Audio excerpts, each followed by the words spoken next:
Listen, I know that you're tired and the day is far spent, but if you can just give me a few quick moments to leave you with a few parting words, I will be more than grateful. Um, Genesis chapter 27. We'll pick up around verse 30. There, I'm going to introduce or reintroduce you to a debacle between family members. Jacob and Esau, twin brothers. I don't want to focus on Jacob, so to speak. I want to focus on Esau. And I want to talk from the subject matter, scar wars. There you will find words similar to these. As soon as Isaac had finished blessing Jacob, and almost before he had left his father, Esau returned from his hunt. Esau prepared a delicious meal and brought it to his father. Then he said, "Sit up, my father, and eat my wild game so you can give me the blessing that is due to me since I'm the oldest son." But Isaac asked him, "Who are you?" Isaac asked his son, Esau, "Who are you?" Esau replied, "It's your son, the firstborn son, Esau." Isaac began to tremble uncontrollably and said, "Then who just served me wild game? I have already eaten, and I blessed him just before you came in. Yes, that blessing must stand. I cannot take it back." When Esau heard his father's words, he let out a loud and bitter cry. "Oh, my father, what about me? Bless me too, please. Bless me. You have to bless me. I'm your oldest son. I already gave up my inheritance. Least you can do is bless me." He begged his father this, but Isaac said, "Your brother was here, Jacob, the trickster. He tricked me. He has taken your blessing." Esau exclaimed, "No wonder his name is Jacob, for now he has cheated me twice. He's taken my birthright, my inheritance, and now he's taken the blessing that you bestow upon the oldest person to speak over their lives, life." He says, "Oh, haven't you saved even one blessing for me?" Isaac said to Esau, "I have made Jacob your master and have declared that all his brothers will be his servants. I have guaranteed him an abundance of grain and wine. What is left for me to give you, my son?" Esau pleaded, "But don't you have only one blessing on my... Bless me, please." He broke down and wept. Then finally, he gives his son the best advice I believe I've seen in the Old Testament. This is what he says to him. "You will live away from richness of earth and away from the dew from heaven above. You will live by your sword and you will serve your brother. But when you decide to break free, you will shake his yoke from your neck." When you decide to break free, because it's a decision, it's a choice. When you decide to break free from the yoke that belongs to your brother that is wrapped around your neck, you can be free. Amen. Today I want to talk about breaking the yoke. But before I can break the yoke or talk about breaking the yoke, I have to break this text down in its most simplistic form. Jacob, Esau, we know, twin brothers. The twin brothers' sibling rivalry is what their life has been symbolized by. From birth, even when they were in their mother's womb, they were fighting with one another. When they came out of their mother's womb, Jacob was clinging a hold to his brother's heel. Their entire life has been categorized with fighting, with toiling, with betrayal, with hurt, with pain. I'm going to pause right there. Some of your greatest heartbreaks, some of your deepest wounds, some of your greatest scars will not come at the hands of a stranger. I'll say it again. Some of the greatest afflictions that you will experience in your life, some of the greatest heartbreaks, the deepest wounds, they will not come at the hands of a stranger. Unfortunately, they'll come by people who are blood and call themselves your family. I'm not going to get any help in here this evening. At the age of 25, Esau, who was out, he was a hunter, he was a skillful hunter. At the age of 25, he was out hunting wild game. And in hunting wild game from a long day's work, he comes home and he's hungry, but there's no food. And so he looks at the food that his brother was making, and his brother tricked him. He was so hungry that he gave his inheritance, his promise to his brother, if his brother would just feed him. After he got the food which belonged to his brother that his brother gave him for his inheritance, he walked away from that deal knowing he had made a mistake at the age of 25. You will learn that throughout their lives, their mother loved Jacob but didn't really care for Esau. At the age of 40 years old, Esau, because he's not getting attention from his mama, and because his brother had tricked him twice, he's now searching for something. He goes out, not only does he date a Canaanite woman, a woman who has a different belief system, a woman that he should not be in association with, but he marries 2 Canaanite women. And the Bible will teach us that these 2 women raised hell in Isaac's home. It was so bad that his mother despised him because he fell for people or for some women that he should not have been falling for. He was searching for something. But even reading the text, he was 75 years old when he arrives in today's passage. 75 years old. Older than many of us are or will grow to be. And he's still being betrayed by his brother. His mom didn't like the women that he was with. And so she said to her son, Jacob, listen, we're going to go ahead and work together. I'm going to dress you up to be somebody that you're not, to take something that doesn't belong to you. And so I said something, but I'm going to keep on going. So she dressed him up, and so he put on all this hair so he can look like and feel like his brother Esau. And so then his mom fixes the food and gets his brother Jacob to now go into Isaac and pretend to be Esau. And now Isaac cannot see, and he's old in age, and he's on his deathbed, and he feels and he smells his son Jacob, who he now thinks is Esau. And he now then begins to bless him because the mama and the brother now have worked together to betray Esau. 75 years old. His entire life has been categorized by betrayal, lies, relationship breakdown. All these things he experienced in his life. And guess what? He experienced it from home. I'll say it again.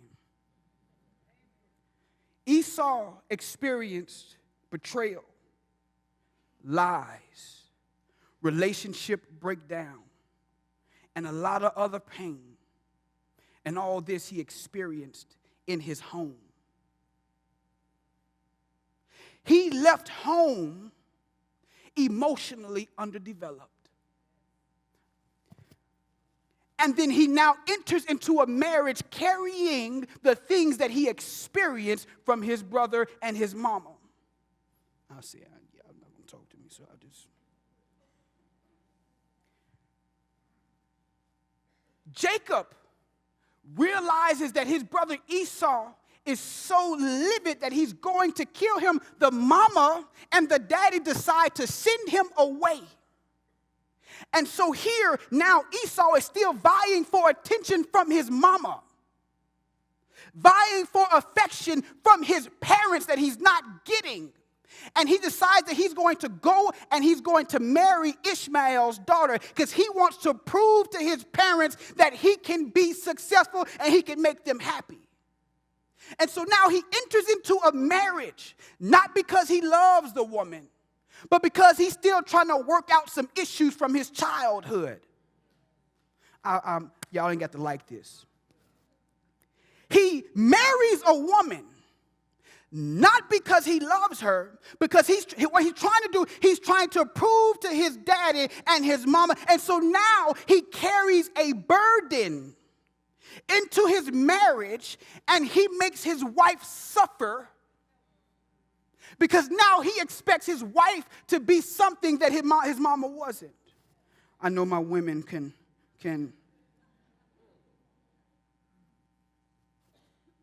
A yoke. A yoke. Your scars, your hurt, your offenses, they all develop yokes. Everybody say yokes. These yokes are designed to keep you attached to what had happened so that you can't receive what can be. Every pain, every heartache, every offense you've ever experienced, they create yokes. And these yokes are designed to keep you attached to what happened so that you can't operate in the destiny that God has for you.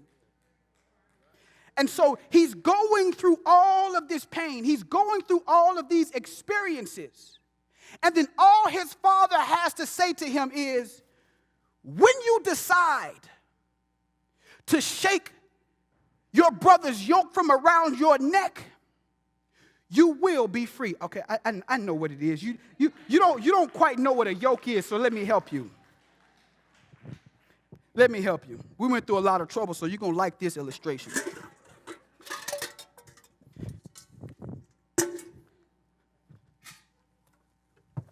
Yeah, come on. There we go. Let me show you what a yoke is. Now, this yoke was made for me. It fits my neck. We actually, measured my neck, and it fits me. And so when I put this yoke on, this is how I wear it. And this is a yoke so that you can take this home with you. This yoke was made for me. This yoke goes around my neck. But if you notice at the very end of it, there are these hooks.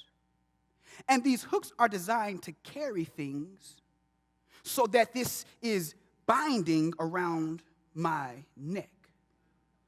Now, a yoke is not meant to be comfortable.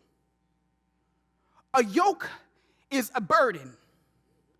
A yoke is something that you don't have to carry. This is why Jesus says, hey, take my yoke upon you. Because it's easy. And he's trying to emphasize to you that yokes are not, but I need you to know the yoke that I have for you is easy. But listen, I hadn't finished yet. I hadn't finished yet. See, there you go. You can't help me because this is my yoke.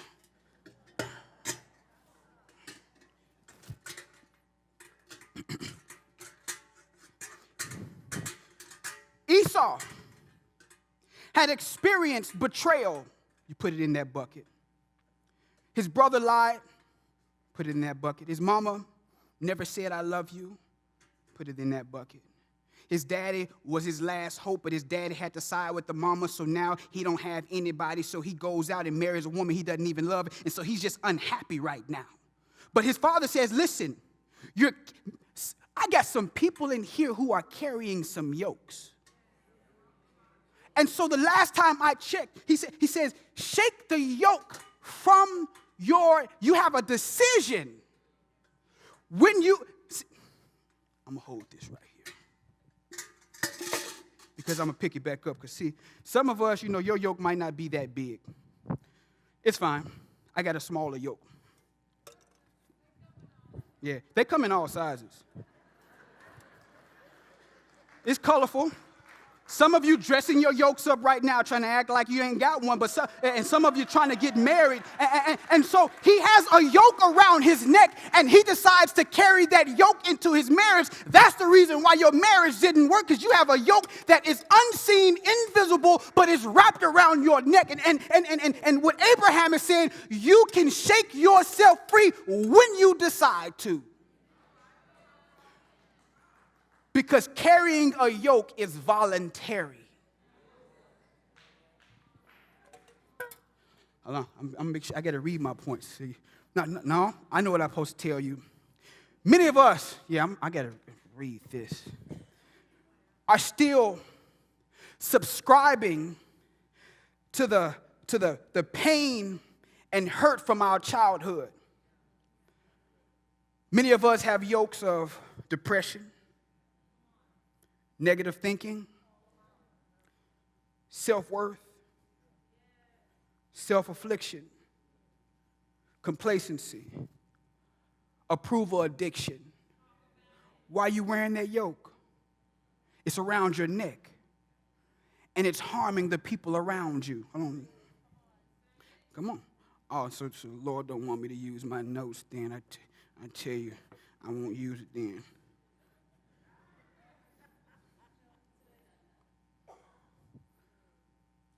When we look at this text with both Esau and Jacob, all the stories you hear about Jacob taking his birthright and taking his blessing, this has nothing to do with a birthright. This has nothing to do with a blessing. It has everything to do with the burden, the yoke that he's carrying around his neck that he never shook himself free from. He was 100 years old when he reconciled with his brother, and his brother saw him coming, and they loved on one another. They loved on one another, and they kissed one another, and then he left at 100 years old. And the Bible teaches us that he moved. He got married, he accumulated possessions, and then he moved to a land, and they changed the name to Esau. And so now, he's 100 years old. He got married, he done moved on with his life. He has more children. He has more land. But he still didn't shake himself free from the yoke around his neck. How do you say that, Isaac? I'm glad you asked. Obadiah. There's a book called Obadiah in the Bible. It's only one chapter. It's one chapter because God wanted to get straight to the point. He wanted to get straight to the point because he wanted to speak to a people, one people. And guess who the people were? Esau's family, his descendants. You pause from here in Genesis, hundreds of years later, his brother's family, the Jacobs, they got in trouble and they needed some help. And his descendants, hundreds of years later, had an opportunity to help their family members, and they didn't. And it upset God. Let's read what it says. It says, verse 10, chapter 1, Obadiah. Because of the violence you did to your close relatives in Israel, you will be filled with shame and destroyed forever. I'm talking about Esau's family. When they were invaded, you stood aloof, refusing to help your brother's family. Foreign invaders carried off their wealth and cast lots to divide up Jerusalem, but you acted like one of Jacob's enemies. You should not have gloated when they exiled your relatives to distant lands. You should not have rejoiced when the people of Judah suffered such misfortune. You should not have spoken arrogantly at the terrible time of trouble. You should not have plundered the land that belonged to your family. You should not have gloated over their destruction when they suffered such calamity. You should not have seized their wealth when they were suffering such. You should not have stood at the crossroads killing those who tried to escape. You should not have captured the survivors and handed them over into a terrible time of trouble. Here we go. The house of Jacob shall be like a fire, and the house of Joseph shall be like a flame. But the house of Esau shall be rubble. They shall kindle them and devour them, and no survivor shall remain. Marriage, money, or material wealth cannot remove the burden of your yoke. Your unwillingness to shake yourself free from the yoke that is around your neck will be the reason that someone else loses their life. So now his children's children's children, no one exists anymore. God wiped them off the face of the planet because they were angry and they didn't know why. Because when he moved all the way over to this new land, he still had some hatred in his heart, and he was passing down that from generation to generation. And you wonder why your people cannot break the yoke, because you never shook it from around your neck. And so you pass down that's why your children will be insecure. That's why your children's children are still wrestling with drugs. This is why you're passing down generation from generation. You're passing things down because you have not shaken yourself from the yoke from around your neck. I don't think that Esau intended to kill his family. So now no one else exists because of how he thought he handled his sin. He got married, got more money, got a promotion, moved to another state, thought that would heal his problems, and yet it caused his whole family to be wiped out. In 1902, there was a French colony in Hanoi, Hanoi, 1902. They had an infestation of rats. They had a rat problem. A rat problem. The entire place had a rat problem. So all the government officials came together and said, listen, we have to deal with this rat problem. They said, we got a good idea.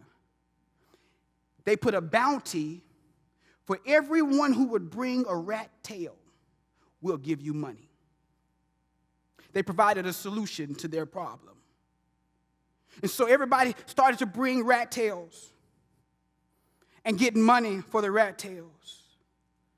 All of the rats started to decrease. Then something happened. All of a sudden, the rat problem got worse than it was in the very beginning. There was even more rats than before. You want to know why? Because people started breeding more rats to get more money. But see, you missed the point. When the solution to your problem causes a greater problem, that is the law of unintended consequences. You may not intend to hurt people around you. You may not intend to have the people in your family suffer. But there is a yoke around your neck. Somebody did something to you and you're still carrying it. Yeah, you can dress yourself up. You can dress your yoke up all you want to, but you still got the yoke around your neck. You can move to a different job. You can get a new set of friends. You can drive a new car, but there is still a yoke that is around your neck. And as long as that yoke is around your neck, you cannot walk into the destiny that God has for you. You have a decision to make. But wearing your yoke is voluntary. And your unwillingness to shake yourself free will be the reason that someone else's loses their life. Let us pray.